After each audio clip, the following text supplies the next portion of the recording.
ঈদ উদযাপন। ঈদ মানে হচ্ছে মা, আর ঈদ মানেই মায়ের হাতে রান্না করা খাবার। এই টেস্টটাই আলাদা। এই টেস্ট আপনি দুনিয়ার কোনো খাবারের সাথেই মিলাইতে পারবেন না, বা মিলাতে কখনোই পারবো না আমরা। কি হলো, সবাই একটু হাসো। মারিয়া হাসি দাও, হাসি দাও। কি দেখে আমার জন্য 500 টাকা সালামি। হ্যাঁ। বাই দ্য ওয়ে, আমাকে কেমন লাগছে অবশ্যই কমেন্ট করে জানাতে পারেন। Hello everyone, welcome back to another new blog. আজকের ব্লগটা অনেক ইন্টারেস্টিং, কেননা ঈদ ডে ব্লগ হতে যাচ্ছে। ঈদের দিন আজ গ্রামে ঈদ করছি মায়ের সাথে। আশা করছি দারুণ একটি ঈদ কাটাবো, সেই সাথে দারুণ একটি ব্লগ তৈরি করব, আপনাদের সাথে শেয়ার করব। চলুন তাহলে শুরু করা যাক আজকের এই ঈদ ডে দারুণ ব্লগটি। Let's go. বাইরে ইতিমধ্যে বৃষ্টি হচ্ছে।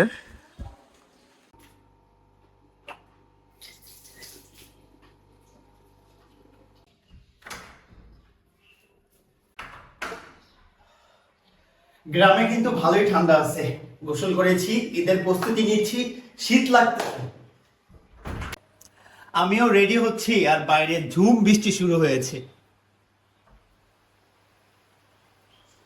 আল্লাহই জানে যে ঈদের নামাজ পড়তে যেতে পারবো কিনা ঈদগাহ মাঠে।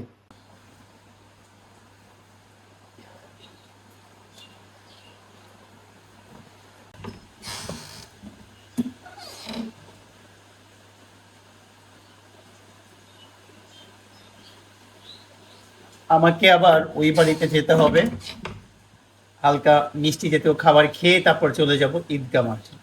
বাই দ্য ওয়ে, আমাকে কেমন লাগছে অবশ্যই কমেন্ট করে জানাতে পারেন। আর আজকের ডেইলি ব্লগটা, অ্যাকচুয়ালি ঈদ ব্লগটা আশা করছি যে আপনারা উপভোগ করবেন। আর আমার ব্লগগুলো যদি আপনারা উপভোগ করে থাকেন, তাহলে অবশ্যই অবশ্যই আমার চ্যানেলটাকে সাবস্ক্রাইব করে আমার পাশে থাকবেন। সবাইকে ঈদ মোবারক, ঈদের অনেক অনেক শুভেচ্ছা। ভারী বৃষ্টি হলো, তারপরে গুড়ি গুড়ি বৃষ্টি এখনো পড়ছে, কিন্তু কিছু করার নাই। এই বৃষ্টির মধ্যেই বের হবো এখন ঈদের নামাজ আদায় করতে। বৃষ্টির মধ্যেই নামাজ পড়তে যাচ্ছি। বৃষ্টিও তো একটা রহমত, আল্লাহর রহমত।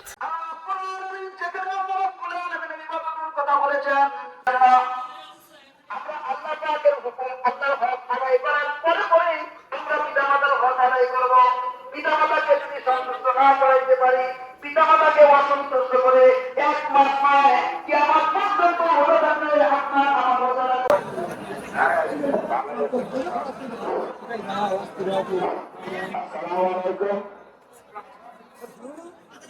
সম্মানিত এলাকাবাসী, যে সকল এলাকাবাসী প্রথম জামাতে শরীফ হতে পারেন নাই, আপনারা কাজটা মেরে ওয়েট করেন। মসজিদ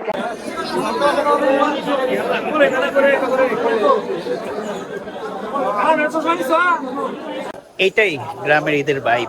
আমার ঈদ সালামি কোথায়? তুমি তুমি আমাকে কথা দিছো না যে তুমি আমাকে ঈদ সালামি দিবা? আচ্ছা, তুমি আমাকে কথা দিছিলা, বলো কথা কি দিছিলা? এই তোমার নাম কি? ভুলে গেছিলাম। মারিয়া। তোমার নাম যেন কি? সুমাইয়া। আচ্ছা, ঈদ সালামি কখন দিবা বলো? এই ঈদ সালামি কখন দিবা? তুমি আমাকে কথা দিছো ঈদ সালামি দিবা। আমি বড় হলেও তুমি তুমি আমাকে দিবা না? আচ্ছা, সবাইকে ঈদ মোবারক। তোমার নাম কি? আচ্ছা শোনো, কি বলছিল? ও তোমার বান্ধবী, এই জন্য বলবা?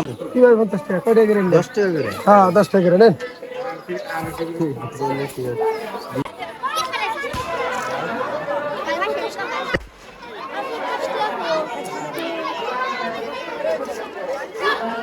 ঈদ হচ্ছে ছোটদের জন্য, সেই ছোটরা কিন্তু ইতিমধ্যে কেনাকাটা শুরু করে দিয়েছে। কি হলো, সবাই একটু হাসো। মারিয়া হাসি দাও, হাসি দাও। নামাজ পড়ে বাসায় ফিরতেছি, এ হচ্ছে আমার অবস্থা। এখনো গুড়ি গুড়ি বৃষ্টি পড়তেছে।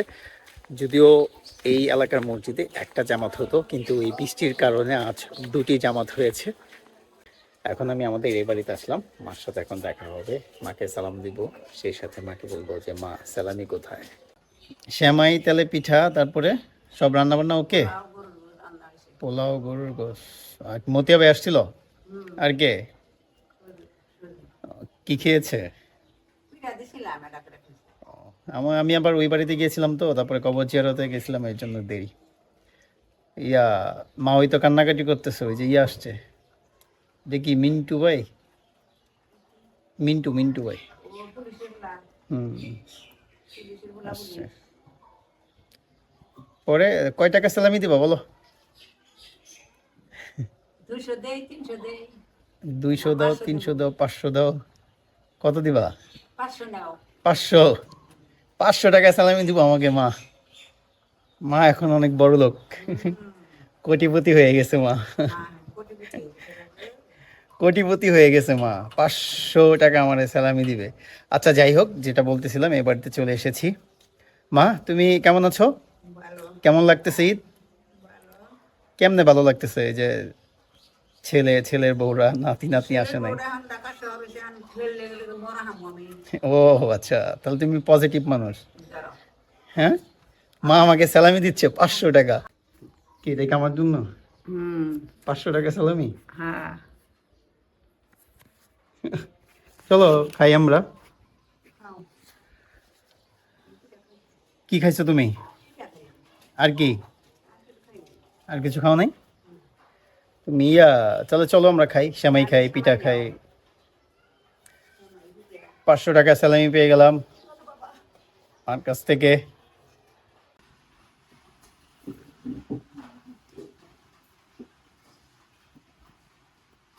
এটা কি বোম? বোম? হ্যাঁ। হুম। ফোন।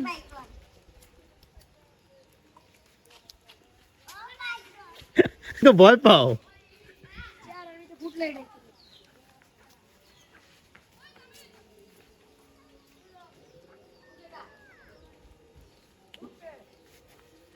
না।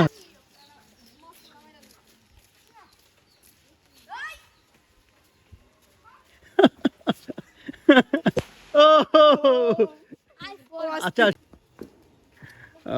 ঈদ উদযাপন। গ্রামের ঈদের খাবারের টেস্টই আলাদা। যেমন আজকে সকালবেলা আমি তেলে পিঠা আর হচ্ছে আপনার সেমাই খেলাম। তেলে পিঠাটা আমার খুবই প্রিয়, এতটাই প্রিয় যে আমি অনেক খেতে পারি, 3টা 4টা 5টাও খেয়ে ফেলতে পারি। তো আজকে আমি ইতিমধ্যে 3টা খেয়ে নিয়েছি। সেই সাথে সেমাইও আমার প্রিয়, তবে সেমাই কম খেয়েছি, ওই যে শুরুতেই তেলে পিঠা খেয়ে নিয়েছি 3টা। মানে অনেক, কিন্তু এটা যারা খায় নাই তারা হয়তো বা বুঝতে পারবে না, আবার ছোট হলে হয়তো বা 3টা মনে হবে কিছুই না। তবে আমি যেটা খেয়েছি সেটা হচ্ছে মাঝারি।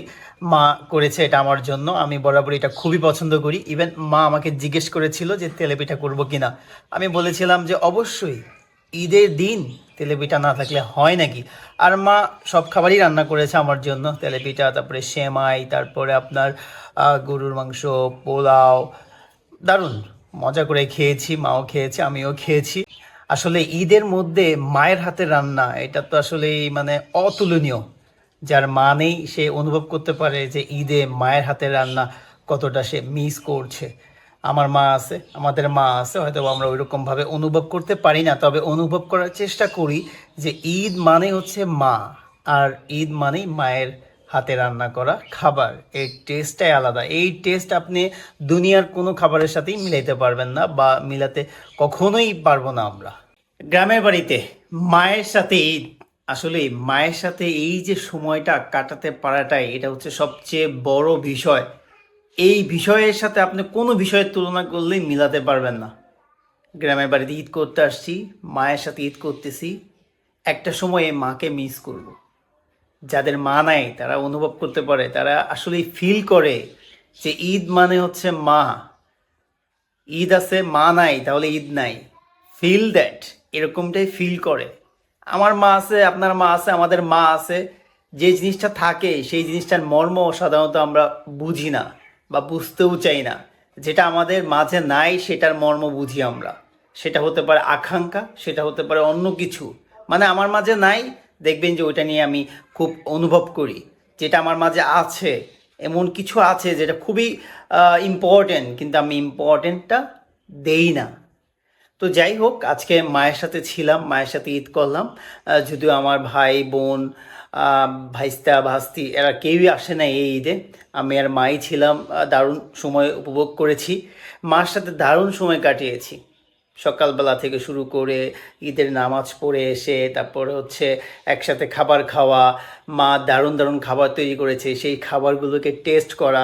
গ্রামের খাবার সাধারণত অনেক টেস্ট হয়, মায়ের হাতে ঈদের রান্না এটা তো আরও টেস্ট। দুনিয়ার কোনো খাবারের সাথে এই খাবারটা আসলে যাবে না, মানে এটা অন্যরকম একটা টেস্ট। ঈদে মায়ের হাতে রান্না করা সেমাই, মায়ের হাতে ভাজা পিঠা, মায়ের হাতে রান্না করা গরুর মাংস, মায়ের হাতে রান্না করা পোলাও বা বিরিয়ানি, এটার স্বাদ অনন্য, মানে অতুলনীয়। তো যাই হোক, আজকের ব্লগটা আসলে তৈরি করেছি ঈদ ডেকে কেন্দ্র করে। আর ঈদ ডে কেন্দ্র করেই মানে হচ্ছে মা। ঈদ মানেই মা। আমার কাছে মনে হয় ঈদের সবচেয়ে বড় সৌন্দর্য মা। আসলে এই মায়েরা খুব ব্যস্ত হয়ে পড়ে এই ঈদ আসলে, যে ছেলের কবে আসবে, ছেলের বউরা কবে আসবে, নাতি নাতনি কবে আসবে বাড়িতে, সবাই মিলে একসাথে ঈদ করব। মা যখন থাকে না কোনো বাড়িতে, এরকম আমেজ কিন্তু তৈরি হয় না। আমি দেখেছি, এটা প্রুফ একদম আমার সামনে। যে বাড়িতে মা নেই ওই বাড়িতে ঈদে ছেলে আসে না বা ছেলের বউ আসে না বা আসতে চায় না, ওই বাড়িতে ঈদের একটা আমেজ থাকে না। তো আমার মা আছে, আমি চাই আমার মা আরও দীর্ঘজীবী হোক, আমরা আরও ভালো দারুণ সময় কাটাই।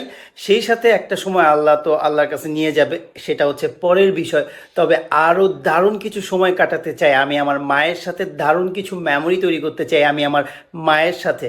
হয়তো বা আপনারা ডেইলি ব্লগে অনেক কিছু দেখতেছেন, এর বাইরেও আমি আরও বেশি কিছু করতে চাই। হয়তো বা অনেক সময় অনেক কিছু দেখানো যায় না ডেইলি ব্লগে, দেখাতেও চাই না, প্রাইভেসি থাকুক। একটু একটু ব্লগ করছি বলেই যে সব কিছু ঢেলে দিতে হবে, প্রাইভেসি বলতে কোনো কিছু থাকবে না, ঠিক এমন না। কিছু কিছু জিনিস থাক না প্রাইভেসি। তবে মায়ের সাথে সময় কাটিয়েছি, এই ঈদটা আমার কাছে ওভারঅল একদম এনজয়ফুল হয়ে গেছে। আলহামদুলিল্লাহ, খুবই দারুণ ঈদ পার করছি।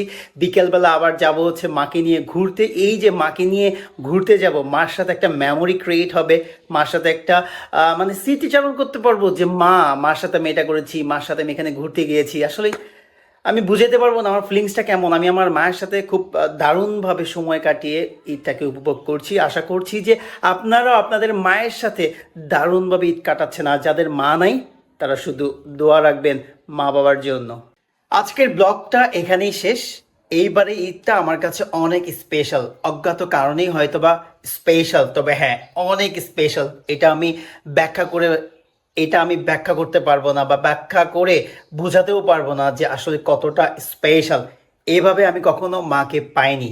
এই ঈদে যেভাবে আমি ওনাকে পেয়েছি, ওনার সান্নিধ্যে যাওয়ার একটা সুযোগ হয়েছে এই ঈদে। আমি খুব সান্নিধ্যে যাওয়ার চেষ্টা করেছি, কাছাকাছি যাওয়ার চেষ্টা করেছি, যার কারণে বলতে গেলে এই ঈদটা আমার কাছে অনেক স্পেশাল। ইভেন আমি স্পেশাল তৈরি করার চেষ্টা করছি। হয়তোবা আর কয়েকটা দিন বাড়িতে থাকবো, মার সাথে থাকবো, আমি হয়তোবা অন্য জায়গায় চলে যাব, মা হয়তোবা এখানে থাকবে, আবার অন্য কোথাও যেতে পারে, আবার কবে না কবে দেখা হবে। এই সময়টা আমি চাচ্ছি একদম আদায় করে নিতে, দারুণ কিছু মুভমেন্টস তৈরি করতে চাই, ভালো সময় কাটাতে চাই আমি আমার মায়ের সাথে। তো যাই হোক, বকবক কম করি, ব্লগ ইতিমধ্যে শেষ বলেছি। ইনশাআল্লাহ আপনাদের সাথে পরবর্তী নতুন একটা ব্লগে দেখা হচ্ছে। বাই দ্য ওয়ে, আমরা ঈদ ডেতে কোথায় ঘুরতে যাচ্ছি আমি আর মা, ব্লগটা আসছে নেক্সট এপিসোডে। এপিসোড বলতে কি নেক্সট ব্লগে আসছে কোথায় ঘুরতে যাচ্ছে মা আর ছেলে। তো I hope you enjoy this video, hit like, do subscribe my YouTube channel. Thank you so much, bye bye. By the way, Eid Mubarak.